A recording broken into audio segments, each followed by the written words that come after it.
Hello mga kasanting, happy Sunday. So nandito kami ngayon sa Magalang, nag-i-explore kami. Nagutom kami kaya pumunta kami dito sa isang kainan na kilala dito sa Magalang. Guys, pakita ko sa inyo yung kainan dito. Ito siya. So ito sila guys, oh.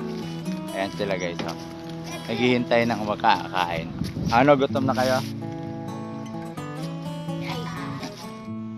Nandito pala kami ngayon sa Graceland.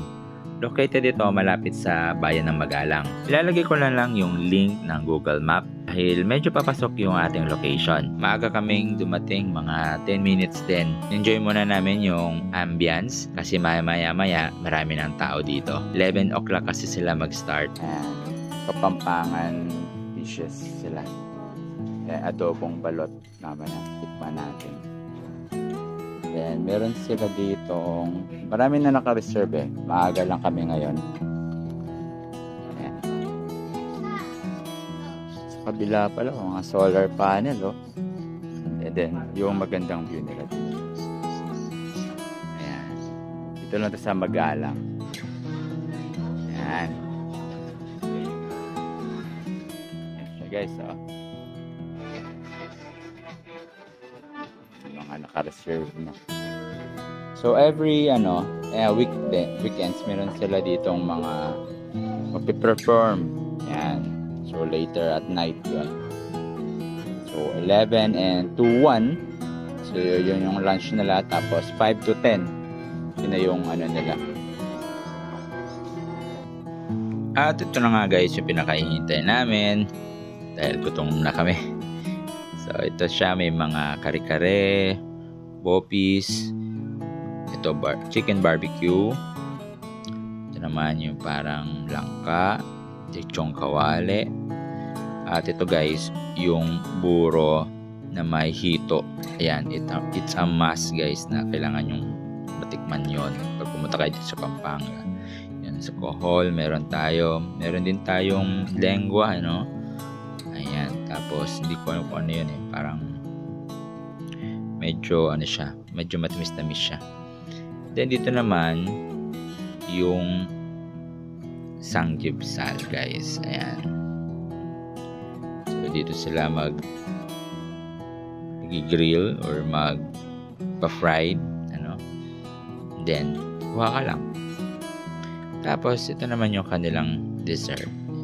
Yung ulam nila guys dito is kapag na ubos na yung isang menu, papalitan nila ng bago, different menu, kaya kakaroon ng parang medyo iba-iba, At meron din silang mga souvenir or yung mga gawa ng local product.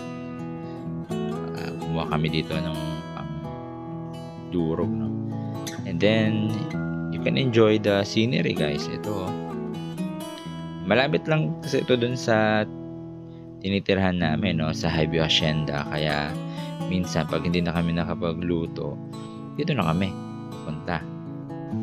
For me guys, yung 299 per adult dito sobrang sulit na siya. Then yung mga kids is 160, so sobrang sulit na yan. Kung meron kayong event, binyag, whatever, pwede nyong dito na lang i-help, diba? Kasi wala ka nang problemahin eh. Ayan, so dito talaga guys, wala talaga akong rice kasi, or meron man konti, kasi gusto kong matikman lahat yung mga ulam nila. Ayan guys, tinikman ko dito unang kagat pa lang. Ayan, sobrang lambot guys. Ayan, kumakain ako niyan. Mga kids ko nagustuhan din nila. Ayan, sarap. Tapos yung feeling na probinsya talaga, alam mo yun, yung harap mo mountain. Ayan guys, sakali naman guys pumunta kayo dito, huwag nyo kalimutang tikman yung kanilang kare-kare. napaka-rich na flavor. At kapag tinikman mo ito, parang nalulusaw sa bibig guys yung lambot ng karne. Napakasarap. Guys, yun sa mga client ko, no? Pagka, yung mga OFW natin, gustong bumisit na dito sa Pampanga or yung mga client natin na siyempre nakakuha ng property dito, no? Kasi mga hindi nakakuha ng property, okay lang yun. Gusto nyo nang matikman yung mga Kapampangan food, punta tayo dito, no? Malapit lang ito sa Highview, Hacienda. Kaya nagutom kami, kumain kami. So, yun, ito yun. Diretso kami dito. So, okay lang naman kasi weekends lang naman namin yan ang ginagawa dito. So, 299 sa buffet. Okay guys. Ito bro. Itong kawali. What? Yes guys. If you do like my video, something, ano nga yun, Bob? Like and subscribe. Galing lang nito eh. Galing sa sakit. Sige. Kain mo na siya. Kain mo na guys, ubusin muna natin to.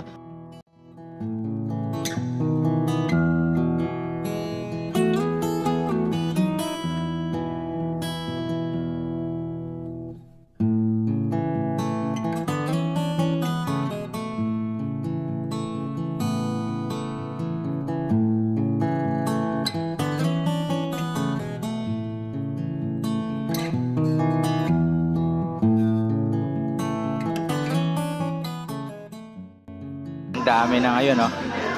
Dami na ngayon.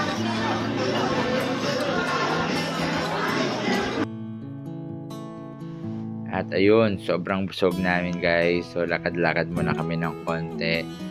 Palaroin, patakbuhin yung mga bata para bumaba yung pagkain.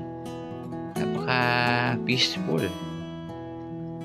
Ayan, medyo makukulit po dito yung mga kids guys. Kaya sarap lang po sa pakiramdam na tipong simple lang. At least paglaki nila, ma-appreciate nila itong mga ganitong mga bagay.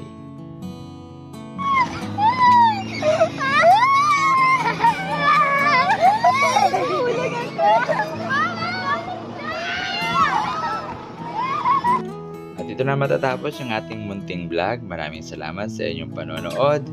Till next video!